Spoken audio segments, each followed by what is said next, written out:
Hello, I'm Dr. Lookadoo. I'm an associate professor here at Georgetown in the psychology department. Welcome to Georgetown College. You are about to embark in freshman seminar on a book entitled Not for Sale, and I'm thrilled that your leaders have chose this book.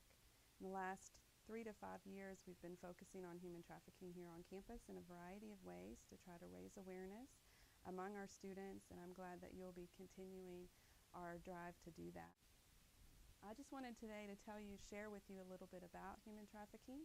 This should be a good introduction to the book, and then the book certainly will make it much more personal to you. The book that you're reading is Not for Sale, and this is a book written by David Batstone. We had the privilege of having David Batstone here on campus in February of 2011.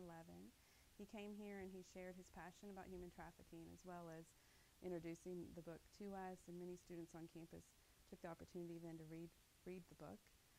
What's interesting about David Batstone is that he was an entrepreneur. He was also a college professor.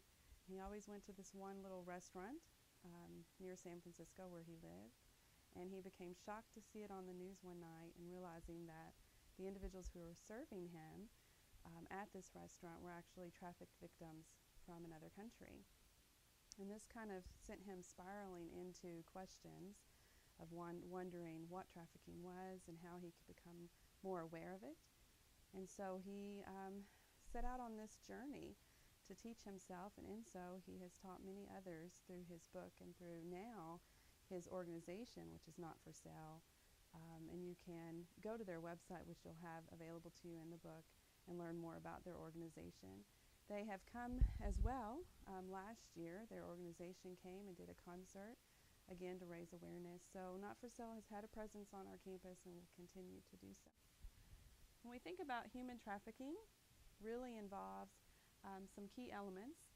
One is movement, and it means that you're often moving a person either across a boundary of a country or maybe just through a county line or across a state, and it's against their will. It also and often involves deception or some type of fraudulent recruitment, where you might be told that you're going to go work in a city to earn money for your family, and yet you never make it to that city and ultimately never make it back home again. It also involves force or exploitation, and this is really key to trafficking. It means that you're being forced now to work against your will. It is the fastest growing crime in the world. Right now it's ranked number 2 underneath drug trafficking, but it's estimated within the next 2 to 5 years it will be the fastest growing crime and the most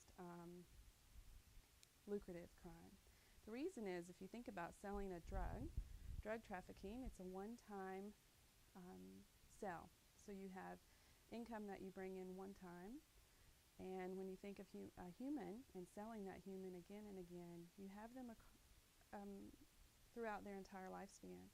So you have many opportunities to make money off of that person and exploiting that person. And that's the reason that many people in this business are finding human trafficking to be much more enticing to them than drug trafficking. Despite the fact that it's growing so rapidly, it is still illegal in every country, and it is present in every country. The United States is actually the second country of demand for trafficked victims. That means that we are a country that demands victims to be here. We are fueling the demand. And what that means is we are wanting to hire cheap labor here in our agricultural fields as well as our factories. And we also have a high demand for sex. For the United States, we're one of the largest countries to demand sex trafficked victims. And this usually occurs around large events in our country, such as the Super Bowl or the Olympics, things like that, where you have a lot of people at one place and there's a high demand there for exploited women. When you think about numbers of how many are trafficked, it's very hard to get a grasp on an accurate number.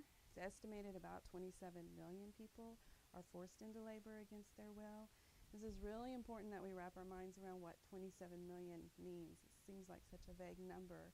That means those are women, children, men and boys who are someone's family, someone's child, someone's mother, parent, and they are taken against their will and they cannot leave. When we often think about slavery, we imagine what it was back in the 1800s. Particularly here in Kentucky, we had slaves, and we think that slavery ended, and yet it absolutely did not. Today we have more slaves than we've ever had. Even at the height of the transatlantic slave trade in the 1800s, we have more slaves now than we did then. Slavery looks much different, though. Slavery in the 1800s here in Kentucky was legal. Slavery now is illegal. That meant that in the 1800s, if you lived here in Kentucky, you knew what slavery was. You likely participated in it in some form, and there was no secret about it. Today, the slaves that are living here among us in Kentucky are invisible. We don't think about them as slaves. We think about them as certain often stereotyped groups that we hold in our minds. And yet, that's not the case. They are slaves, but they have no voice because their situation is so unknown, and we know so little about it. So it's one of the reasons here on campus that we are so passionate about educating our students so that when you go out into your communities, into your hometowns, you'll know what forced labor looks like and be able to be a voice for those people. When you think about, again, people who are trafficked, it's not only adults. In fact, 1.2 million children are trafficked every year, and it's one of the growing forms of trafficking here in the United States. And I'll talk to you in a few moments about the different types of children that are vulnerable to trafficking. But women and children do make up the largest percentage of trafficked people worldwide, but it is important to note that boys and men are trafficked as well. The average cost of a slave, if you're curious, is $90. So for $90, you can oftentimes purchase a woman or a child and then have her for the rest of her lifespan and be making money off of her. When you're thinking about a person being abducted or being taken into slavery, we often think about that popular movie that came out a few years ago named Taken. And in that case, it was two Caucasian women, college-age women, who were taken in another country, hence the title Taken. And that movie was a great movie to just kind of start opening people's eyes to human trafficking, and yet it wasn't the most realistic film when you think about who's going to be vulnerable to human trafficking. It often isn't going to be women or men or boys or girls who have people who have voices behind them, meaning that they're coming from a social class where someone could speak up for them and that they could draw attention to the case that they're gone. Most of the time, who's vulnerable to trafficking are going to be women and children, men and women and children who are very poor, who are, again, don't have anyone who knows when they're gone. There's no voice for them, and they are unwanted. It's not always the case. You will read of cases of women and children who come from middle-class situations who are trafficked. Teresa Flores is a great example of that. She was a middle-class young adolescent, blonde-haired, blue-eyed girl in Detroit who was trafficked from her high school, and she was here on campus this past spring in 2012, and she shared her story in her book, The Slave Across the Street. It's a wonderful read about a personal account of being trafficked here in the United States. So it's not to say that it doesn't happen, but when you are thinking of trafficked victims, even here in Kentucky, we should often think about those who are the most vulnerable. This might be immigrant men and women and children, and it's going to certainly be poor and neglected children. But another area that falls under the demand is our demand as consumers for inexpensive products. And this is where I think we can connect personally. When you think about sex trafficking, you might feel as though, well, I never would do that. I don't feel that way about sex. I value relationships and I value other people.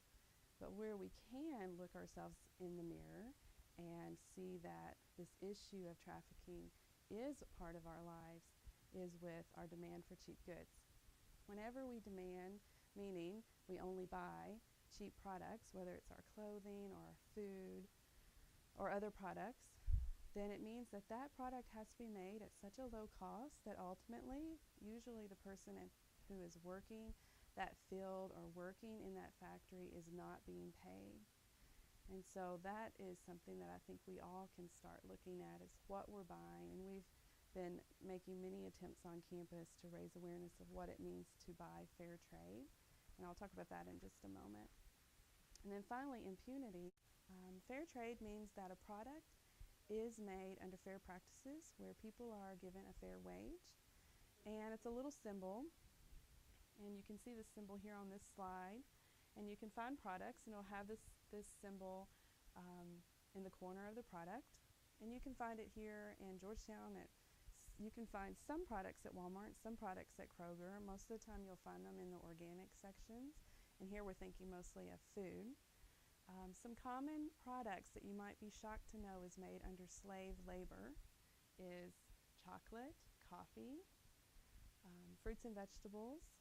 In fact, a lot of our tomatoes and lettuce that we purchase here that's out of season is shipped here from Florida, and many of those farms actually do have trafficked labor victims on those farms. They just did a push last year to try to get some fast food places that use lettuce, for instance Taco Bell, to be more aware of where their lettuce is coming from. And so that's the kind of pressure that socially we as consumers can put on restaurants and manufacturers to say we don't want to eat our tacos with lettuce on it that's trafficked lettuce. We really want to know that the food that we're ingesting came from a farm where a person was paid fairly. Soccer balls are often made in Pakistan by children, and I'm not going to get this number correct, but I think it's 60,000, it's close to that, stitches in a soccer ball that is manually made by these children. And the reason children are used is because their hands are so little that they can make those stitches. And so hours upon hours, their whole day, they spend crouched over these soccer balls that then our children in the United States kick around for play. And so it's just, when you think about that reality, that the soccer ball my child loves, it's her favorite sport, the soccer ball she plays with is made at the hand of a child the same age as her. It makes us be much more empowered to find out where these products are made and to demand them to be made under fair practices. If you're interested in learning more about products and where they're made, you can go to the Not-for-Sale website. They have a link there, Free to Work, and they've ranked different products, and you can learn more about that system and figure out where your clothing comes from and where your foods come from and so forth. And there's many other ones, such as Better World Shopper and other websites that you can explore to try to learn where your products are coming from.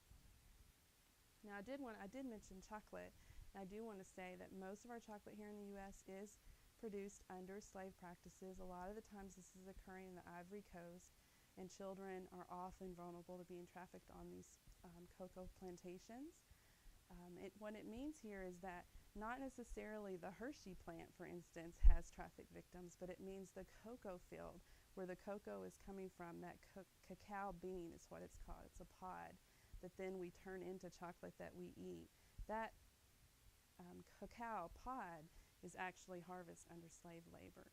And so we just, in 2011, had students here on campus sign petitions to Hershey's, and we sent those petitions in along with many other people around Valentine's Day. It was a worldwide emphasis. And now, luckily, Nestle has started looking into fair trade practices for their chocolate bars. Now, to tell you how important it is for consumers to advocate for this, if you go into many areas in Europe, when you go to your candy aisle and you want to buy a chocolate bar, you can find a Kit Kat there that is fair trade.